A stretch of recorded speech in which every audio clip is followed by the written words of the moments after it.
ایک دوسرے کو عزت دو، برداشت کرو۔ میرے نبی نے فرمایا بہترین مسلمان وہ ہے جو بیوی سے اچھا سلوک کرتا ہو، اور بیوی سے فرمایا میری شریعت میں سجدہ ہوتا تو بیوی سے کہتا خامند کو سجدہ کر۔ بہترین صدقہ اولاد کی تربیت ہے۔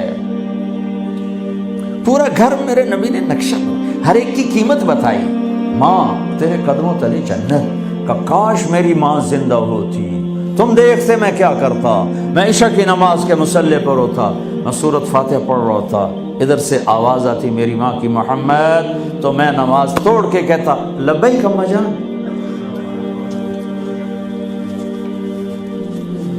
باپ کا تیرے جنت کا دروازہ ہے، باپ تیری جنت کا دروازہ ہے، کھولنا توڑنا نہیں، کھولنا توڑنا نہیں، توڑ دیا تو جنت میں نہ جا سکو گے۔ سب سے بہترین مسلمان جو بیوی سے اچھا سلوک کرے، سب سے بہترین عورت جو اپنے خامند کی منشا کو دیکھے۔ پھر آپ نے ایک عجب بات فرمائی جو معاشرے میں بہت بوجھ بنتا ہے جس کا، ہاں بھائی تمہیں ایسا صدقہ بتاؤں جس سے بڑھ کے کوئی صدقہ نہیں، تمہیں ایسا صدقہ بتاؤں جس سے بڑھ کے کوئی صدقہ نہیں۔ انہوں نے کہا جی کیا؟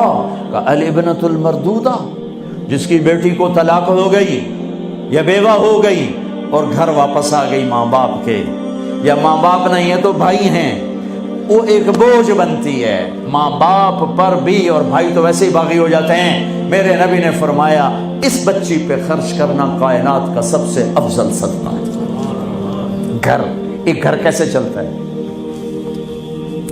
ہمارے ہاں پنجاب، سندھ، بلوچستان سرحد میں بہنوں کو وراثت میں کوئی حصہ نہیں ملتا، سب بھائی کھا جاتے ہیں۔ میرے نبی نے فرمایا جس کو اللہ نے 2 بہنیں دیں اس نے ان کا حق ادا کیا، شادی کی حق ادا کیا۔ ماں باپ کی وراثت میں سے ہوتا ہے، اگر میں نے کوئی خود کمایا ہے اس میں بہنوں کا حق نہیں، ماں باپ سے اگر 1 روپیہ بھی آیا ہے تقسیم کیا جائے گا۔ جس نے بہنوں کا حق ادا کیا، شادی کی حق ادا کیا، اس پہ جنت واجب ہو گئی۔ جس کو اللہ نے 3 بیٹیاں دی، اس نے ان کی ڈولی اٹھائی، وہ جنت میں میرے ساتھ یوں ہوگا۔ ایک بولے، اگر 2 ہوں، کہ جس نے 2 بیٹیوں کی شادی کی وہ بھی ایسے ہوگا۔ اللہ بھلا کرے۔ ایک صحابی کا، کہ جس کی 1 ہو، کہ جس کی 1 ہے، اگر اس نے اس کو عزت سے رخصت کیا تو وہ بھی میرے ساتھ ایسے ہی ہوگا۔ پھر کئی بچیوں کو طلاق پڑی ہے کہ اس کو بیٹا نہیں ہوتا۔ یہاں آنے سے پہلے کا واقعہ، پنڈی سے بچی رو رو برا حال اس کا، میں تو فون سنتا ہی نہیں ہوں ایسے کہ میرا تو کلیجہ پھٹ گیا ہے۔ ہے کہنے لگی کہ سسرال نے کہا تھا بیٹی ہوئی تو طلاق دے دیں۔ میں نے کہا اس میں میرا کیا قصور ہے، اور بیٹی ہی ہوئی اور مجھے طلاق پڑ گئی اور میں گھر آ گئی 22 سال کی عمر میں۔ بیٹی دینے والا اللہ اور ظلم کرنے والا سسرال۔ میرے نبی کو اللہ نے بیٹے دے کے اٹھا لیے، قاسم اٹھا لیے، عبداللہ اٹھا لیے، ابراہیم اٹھا لیے، 4 بیٹیاں دی، 3 زندگی میں اٹھا لی، زینب، ام کلثوم، رقیہ، تینوں آنکھوں کے سامنے چلی گئیں۔ فاطمہ سے نسل چلی، آپ نے فرمایا لوگوں کی نسل بیٹے سے چلتی ہے، میری نسل میری بیٹی فاطمہ سے چلی۔ اس لعنت کو دھویا۔ عورت کا کیا قصور ہے اگر اس بیچاری کو بچیاں ہو رہی؟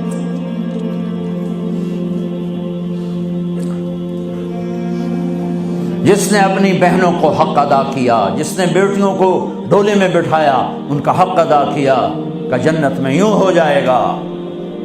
بہنوں کو دینا اتنا ضروری ہے، حرام ہو جاتی ہے روٹی۔ میں نے مولانا جمشید صاحب میرے استاد ہیں، میں نے ان سے تفسیر پڑھی۔